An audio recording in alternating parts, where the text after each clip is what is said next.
Shalom à toutes et à tous. On est très content de se retrouver avec le Rav Yehuda Ben Ishai de la communauté de Emunah Shlema.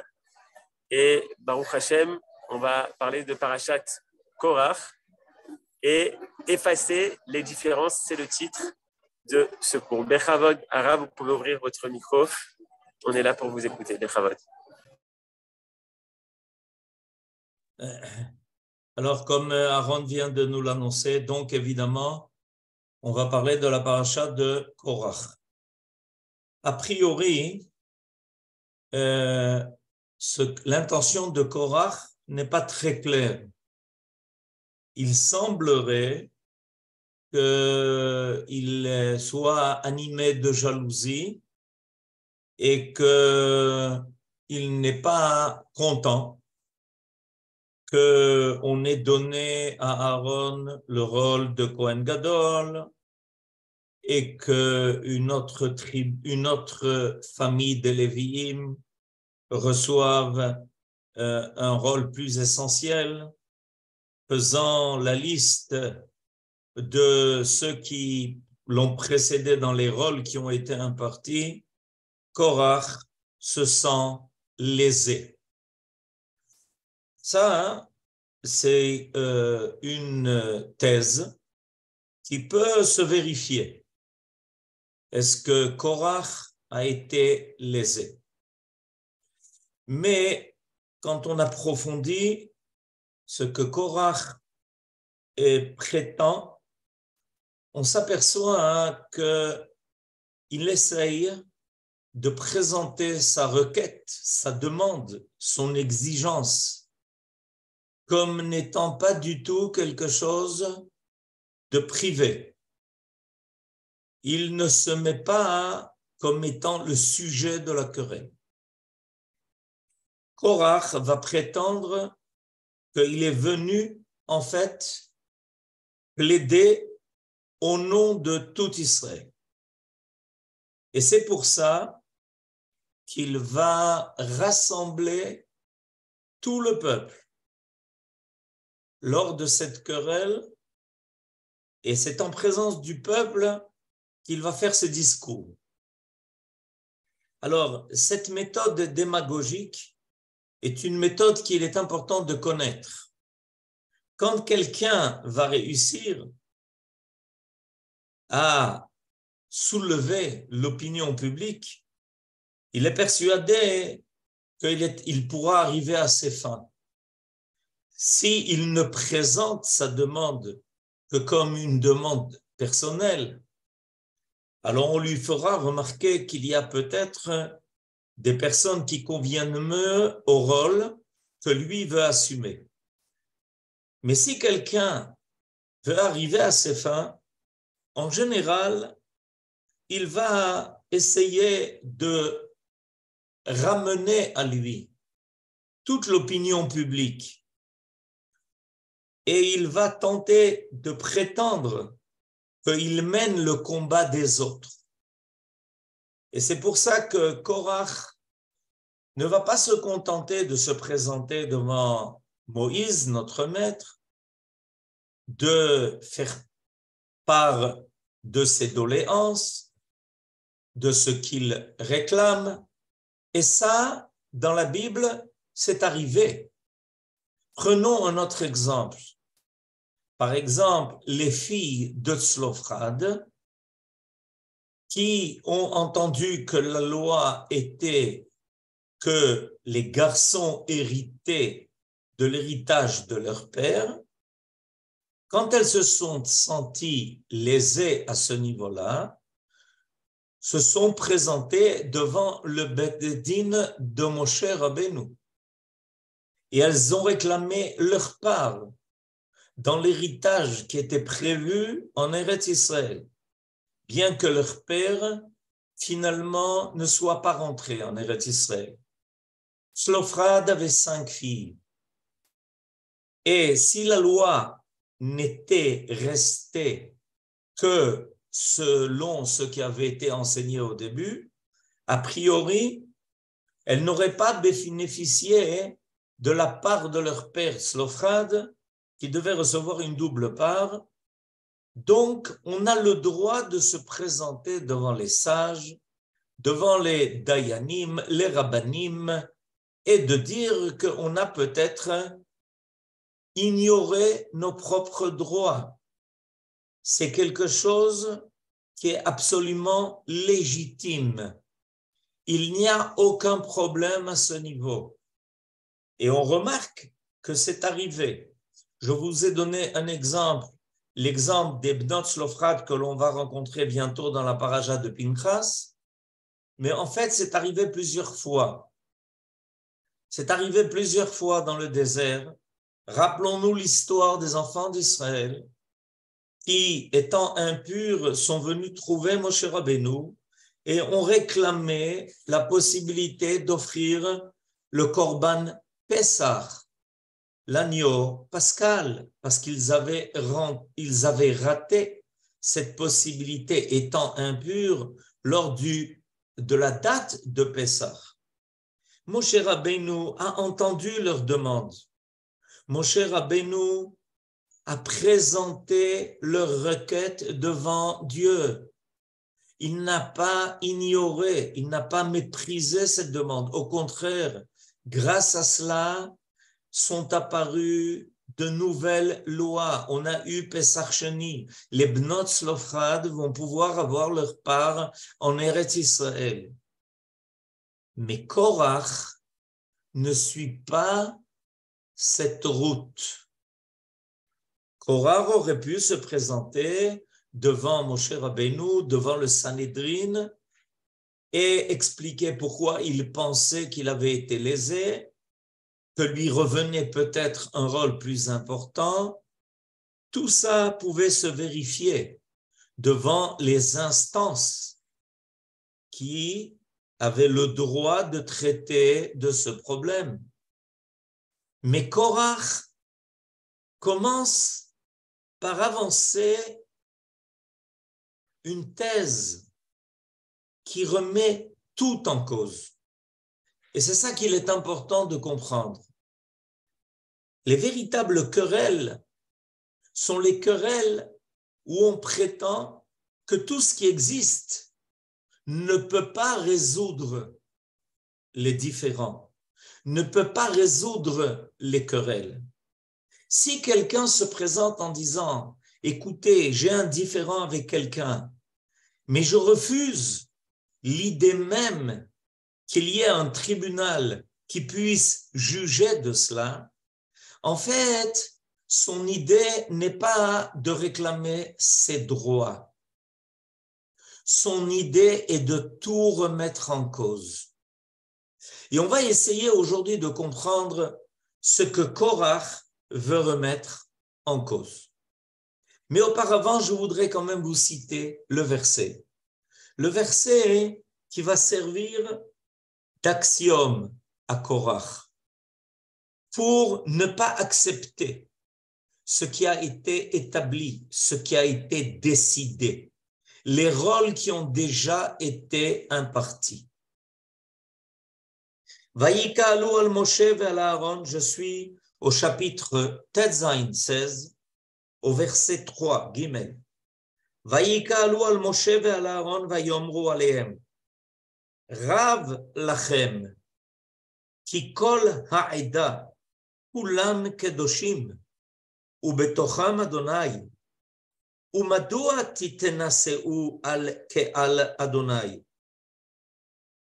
Et s'étant attroupés autour de Moshe et de Aaron, Korach et toute sa faction leur dirent « C'est bien trop de votre part. Toute la communauté, oui, tous sont des saints. Et au milieu d'eux est Dieu. Pourquoi donc vous érigez-vous en chef de l'assemblée de Dieu ?» Qu'est-ce que Korach avance comme pensée? Nos sages nous disent que Korach ramène tout le débat au Sinaï. Et il prétend que, en fait, il ne peut pas y avoir de hiérarchie. Il conteste même l'idée d'une hiérarchie. Tout le monde était au Sinaï. La Torah s'est fait entendre les 10 paroles au Sinaï alors que tout le monde était présent. Tout le monde a donc reçu la même Torah.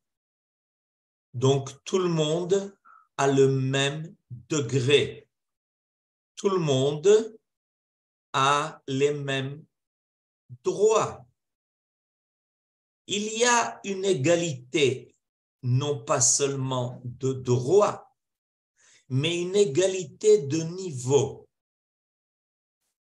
Ce que Korach fait passer par ce message, c'est que le fait d'avoir tous été au Sinaï laisserait entendre que tout le monde, non seulement a entendu les mêmes choses, mais a compris les mêmes choses et a reçu le droit d'intervenir, de donner son avis et de décider du chemin à prendre au même niveau que tous les autres. Il n'y a aucune hiérarchie qui peut être fixée.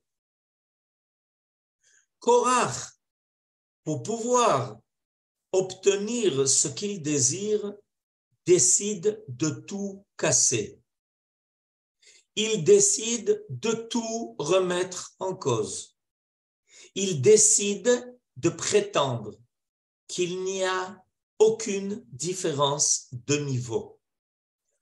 Moshe, Aaron sont exactement au même niveau que tous les enfants d'Israël, les autres. Moshe n'a aucun avantage sur personne. Aaron n'a aucun avantage sur personne. Alors, d'où vient cette idée que Korach essaye de faire avancer? C'est-à-dire que dans un premier temps, il veut tout mettre à bas. Il veut effacer toute différence. Et on va bientôt essayer de comprendre quelles vont être les conséquences d'une telle thèse, d'une telle pensée.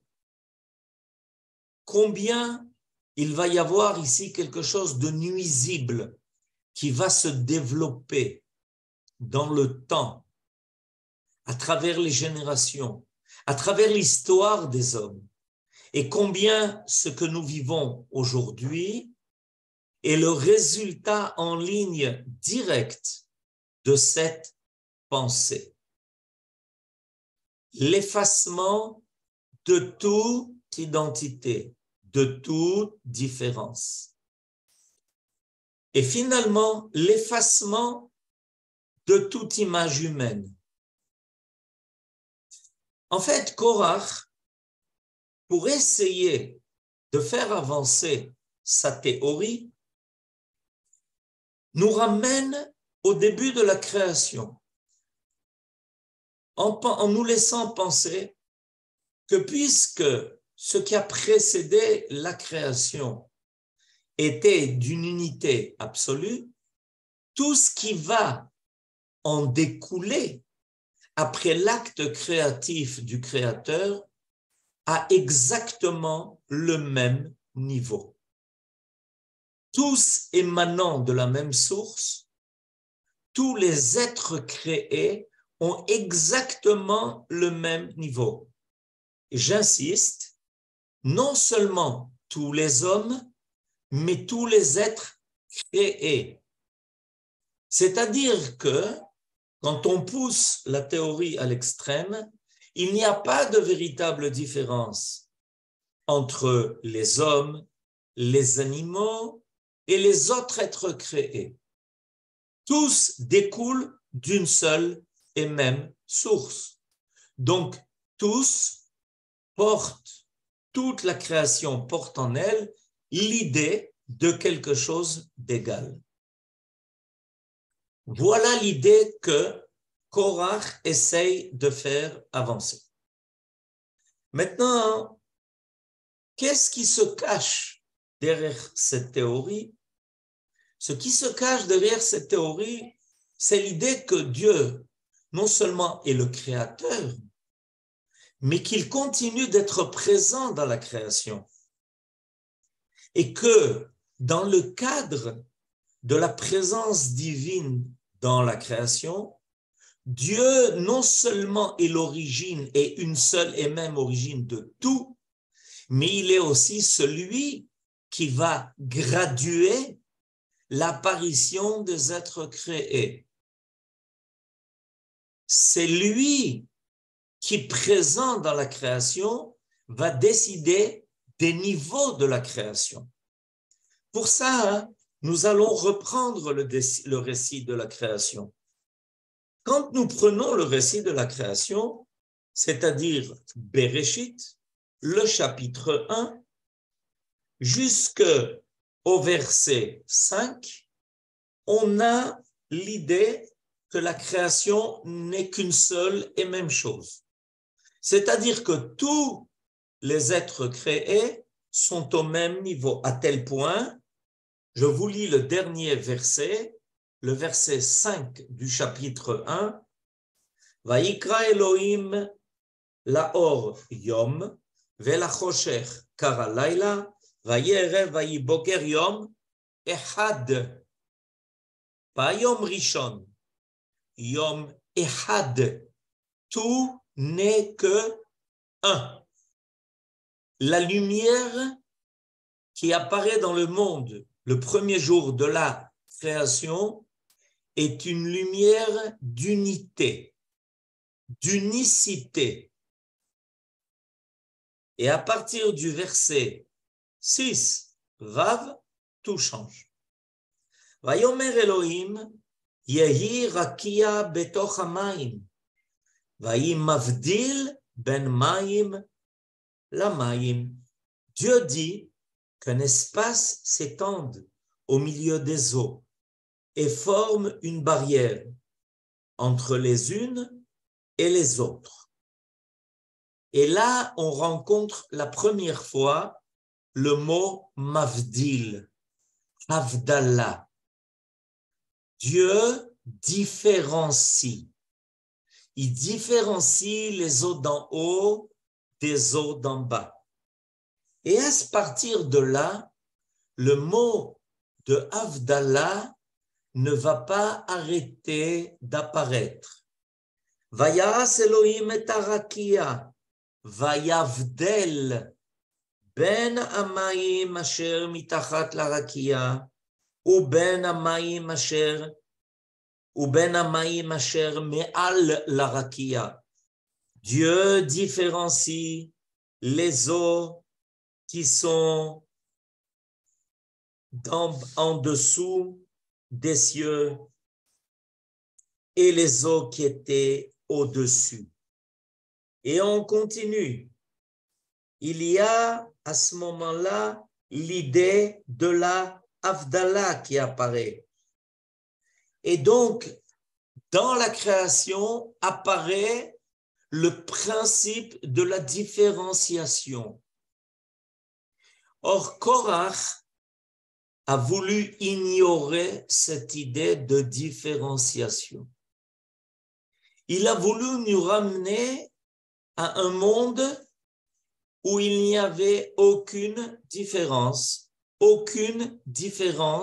donc aucune définition des êtres créés. Malheureusement, c'est une théorie qui mène petit à petit à effacer l'idée même de l'être créé. Parce que l'être créé est créé par la volonté de Dieu qui le différencie des autres êtres. C'est Dieu qui est l'auteur de la différenciation. Ce n'est pas quelque chose qui a été inventé,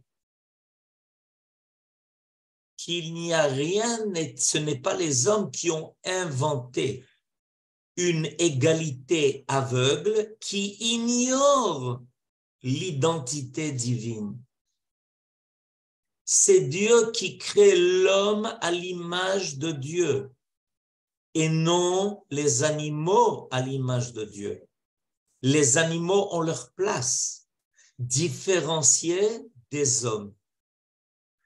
Les hommes ont leur place, avec ce qui les différencie les uns des autres. Ce qui d'ailleurs provoque une possibilité de complémentarité. On a des hommes différents les uns des autres, donc qui peuvent se compléter les uns les autres. Dans le cadre d'une égalité aveugle, où on efface les différences, il n'y a aucune complémentarité.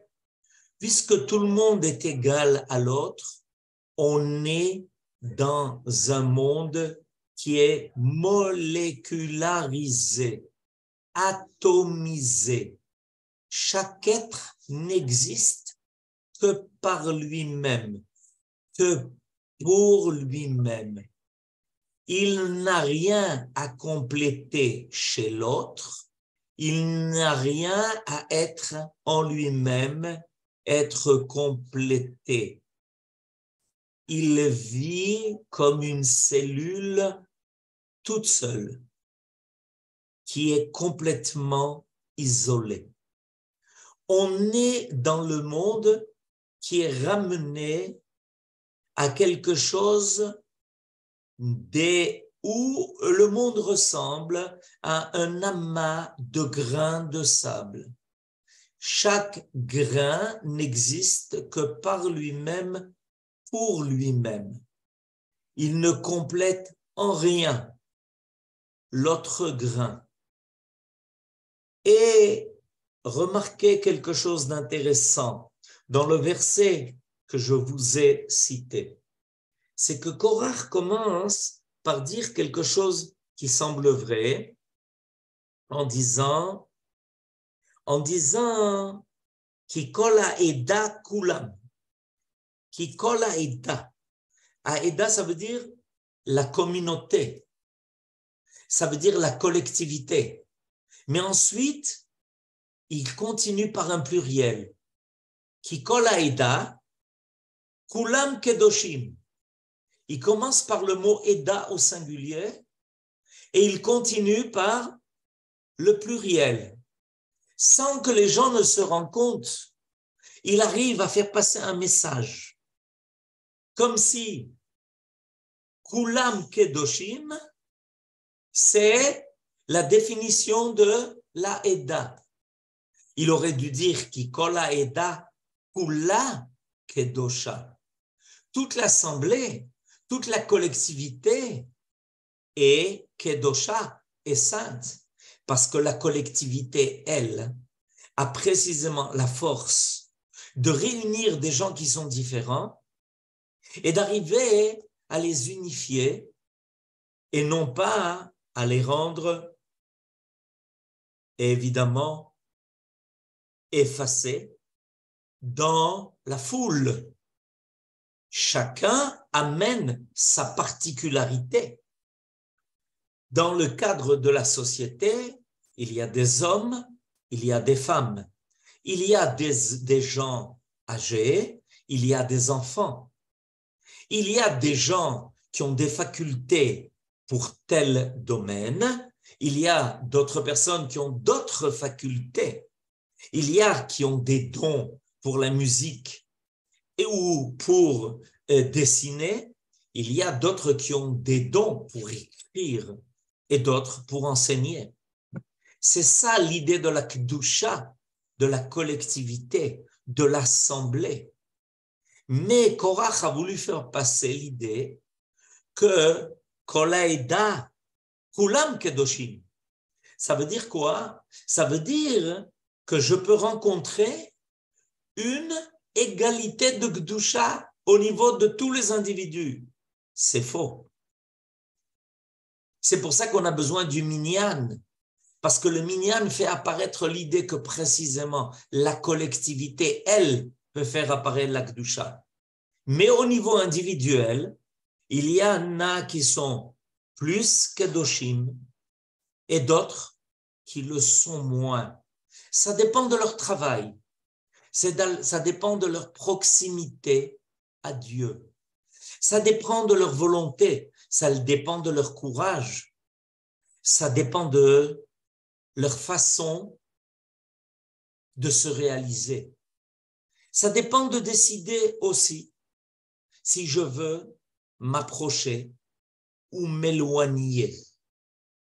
Korach, pour obtenir ce qu'il a voulu, a décidé de tout raser. Maintenant, nous dit le Rav Kook que la gravité de la théorie de Korach va être terrible parce que cette théorie va se répandre dans le monde et elle va prétendre qu'il n'y a aucune différence entre le peuple d'Israël et les autres peuples. Malheureusement, Korach a commencé à avancer sa thèse et son idée au sein du peuple.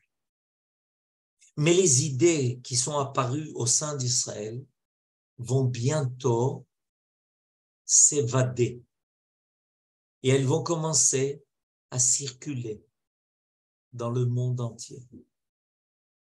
Et petit à petit, il y a des gens qui vont transporter cette idée et venir prétendre que tous les hommes sont égaux et qu'il n'y a aucune différence, aucune définition, a priori, de la capacité de saisir la présence de Dieu dans le monde. Et ce n'est pas l'identité qui va donner le rôle, mais c'est le rôle qui va donner l'identité. En d'autres termes, ce n'est pas parce que Israël a été défini par Dieu comme étant Israël, qu'Israël est Israël. C'est parce que Israël a pendant un certain temps dans l'histoire du monde rempli l'idée d'un peuple qui s'est trouvé très proche de Dieu, qui a entendu le message divin, qui l'a vécu, qui l'a réalisé, qui a construit le temple.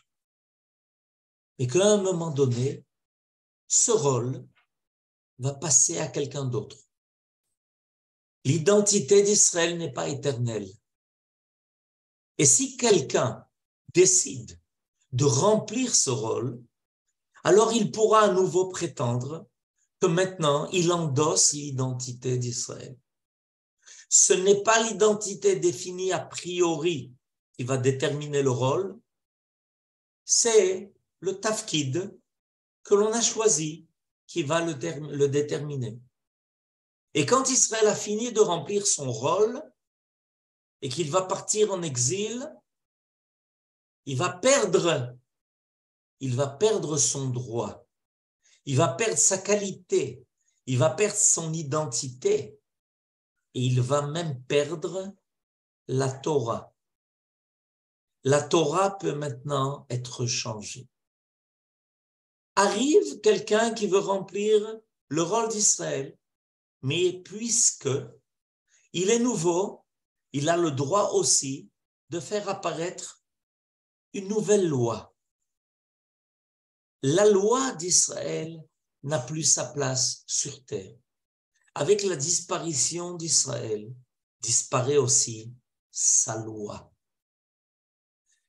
Comme un président qui, une fois qu'il a rempli son rôle, n'est plus président, et que celui qui vient à sa place décide de nouveaux programmes, décide d'un nouveau statut. Il change tout. Il n'y a rien qui est immuable. Et à ce moment-là, dans l'histoire du monde, va commencer la phase où des hommes de science et des hommes avec pensée vont commencer à prétendre que ce qui a été vrai au niveau de ce qui différenciait Israël des autres nations est vrai en réalité au sein même de l'humanité. Et rien n'est à définir. Rien n'est défini a priori. Ça dépend du rôle que tu choisis. Si tu veux prendre un rôle qui appartient à une autre identité, tu as parfaitement le droit de le faire. On fera peut-être remarquer que quelqu'un essaye de remplir un rôle qui ne correspond pas à son identité, et alors on lui propose quelque chose, de changer d'identité, pour pouvoir remplir le rôle qu'il décide de prendre. Avec le temps, on en arrive à même faire avancer une idée de plus, qui paraît peut-être aberrante. En réalité, rien n'est défini. Et si on a vécu pendant un certain temps l'idée que l'on pouvait changer d'identité en fonction du rôle qu'on a décidé de remplir, on peut aussi continuer d'avancer dans un parcours qui mène à l'idée que, en fait, rien n'étant défini, rien n'a aucune identité, on peut vivre dans un monde où rien n'existe. L'idée même qu'il y a quelque chose qui existe oblige une définition de l'existence. Alors on peut peut-être avancer encore plus et dire et prétendre qu'exister ou ne pas exister, vivre ou ne pas vivre est autant légitime l'un que l'autre. Ça dépend de ton choix. Il n'y a rien d'immoral dans la décision de ne plus vivre, d'arrêter sa vie ou la vie des autres, dans le choix d'exister ou de ne pas exister, de faire que le monde continue d'être ou de ne plus être.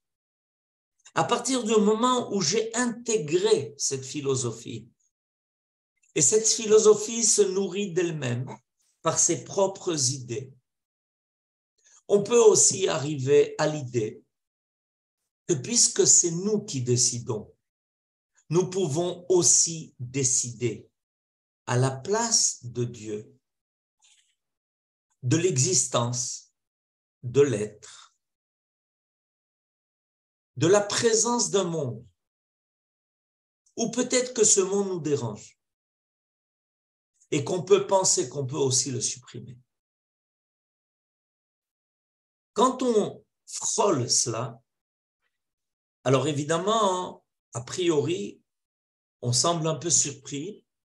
Malheureusement, on est en train de vivre quelque chose qui nous fait comprendre que l'homme continue d'avancer dans cette théorie, qu'il n'a aucun problème pour remplacer les hommes par des robots. L'avantage du robot sur l'homme, c'est que l'homme, ce n'est pas moi qui l'ai conçu, mais le créateur. Alors que le robot ou l'intelligence artificielle a un avantage énorme par rapport à ce que moi je pense. C'est que c'est moi qui l'ai fait. C'est moi qui l'ai construit. J'ai réussi à remplacer Dieu. Et si le robot décide finalement que l'existence des hommes ne lui convient pas, parce qu'il a tellement été développé dans son autonomie qu'il peut décider que finalement, malheureusement, les hommes le dérangent un peu. Ça peut arriver. la Torah nous permet de redevenir normaux. Et c'est pourquoi Moshe Rabbeinu va pousser les choses jusque dans leur extrême. Et il va réclamer quelque chose dont tout le monde est surpris.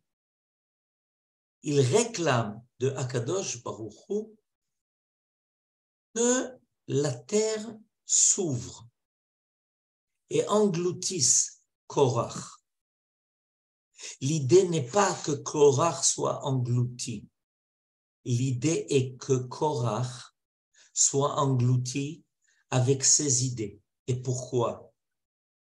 Parce qu'on sait très bien que Dieu est un éducateur et qu'il fait apparaître ici une démarche qui fait comprendre à tout le monde que Korach est en train de mener les hommes vers un gouffre. L'idée de Korach peut tout faire engloutir. Et tout peut disparaître. Et tout peut s'effacer. Mais grâce à Dieu, il y a une tchouva. Les enfants de Korach sont là pour témoigner que l'idée n'était pas bonne. Et Moshe Rabbeinu reçoit leur confirmation. En effet, un rave a été jusqu'à l'endroit où on entend les enfants de Korach.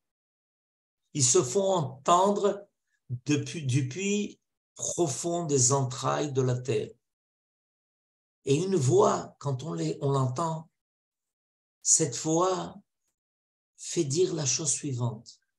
Moshe Emet, Vetorato Emet. Le choix de Moshe est vrai. La Torah de Moshe est vraie. Les définitions divines sont vraies.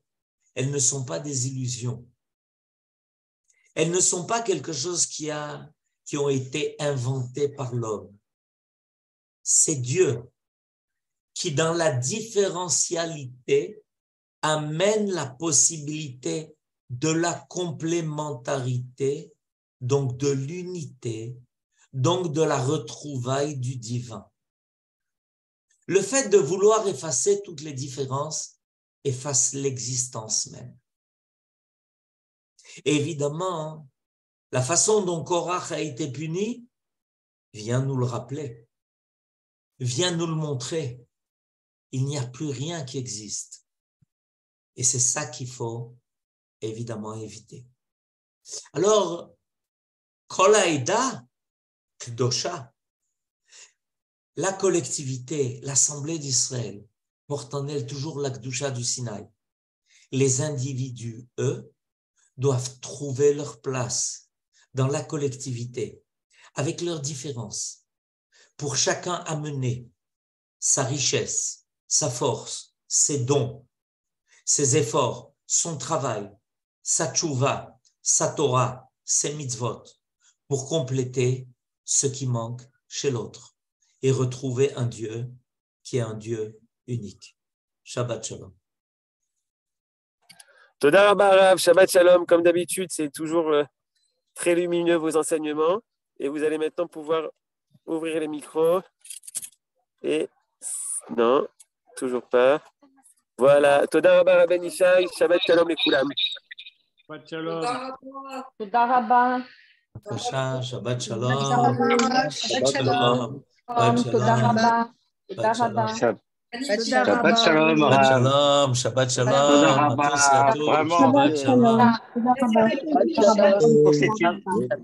c'est une activité brûlante.